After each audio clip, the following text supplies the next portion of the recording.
Assalamualaikum warahmatullahi wabarakatuh.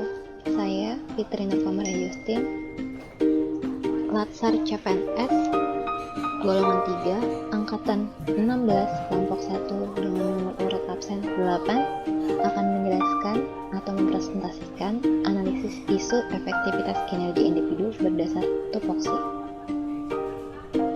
Saya akan membahas isu yang ada di lingkungan kerja saya.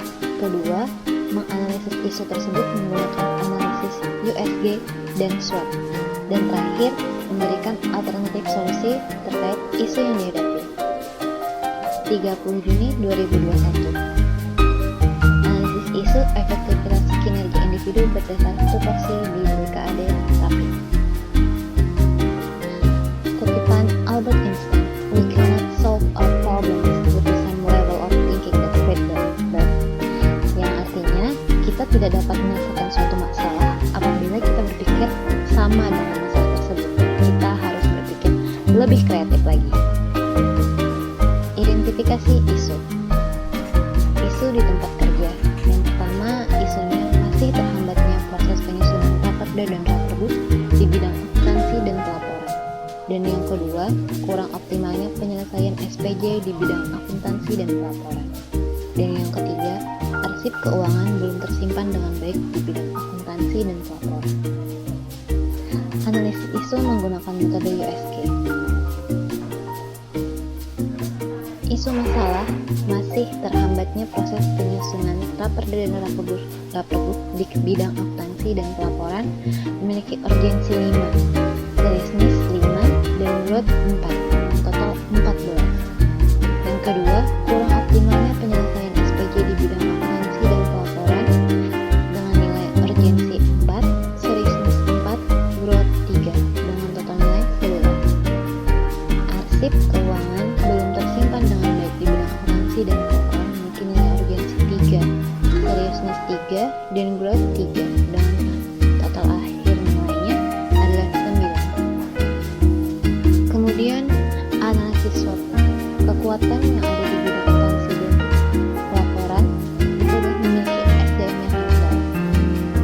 Selama saya bekerja di sana, saya melihat mereka bisa menyelesaikan tugas mereka dengan baik. Akan tetapi, kelemahannya masih kurangnya komunikasi antar pegawai.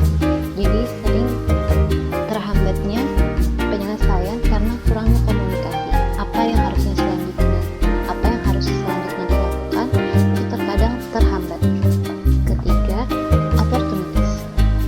Kesempatannya, minat belajar para pegawai di sana sangatlah tinggi.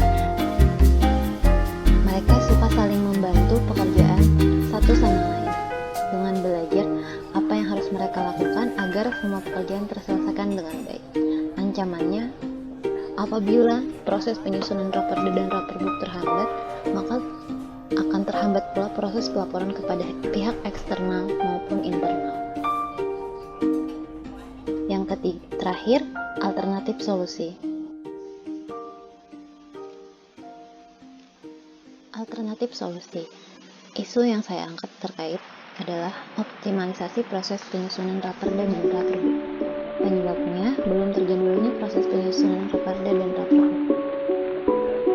Alternatif penyelesaiannya, yang pertama, mempelajari PP 12 tahun 2019 dan Permendagri 77, penyusunan jadwal raperda dan raperbuk. Yang ketiga, menginventarisasi kegiatan. Apa saja sih tahapannya? Untuk tahapan pertama, saya mencari informasi terkait raperda dan raperbuk, kemudian memahami PP 12 tahun 2019 dan Permendagri 77. Hasil yang diharapkan, memahami secara mendalam aturan terkait raperda dan raperbuk. Pihak-pihak yang terkait adalah Kabid dan Kasubit di bidang akuntansi dan pelaporan.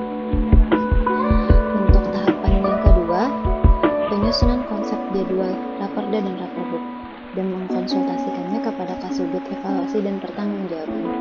Hasil yang diharapkan, tersusunnya jadwal penyusunan raperda dan raperbuk.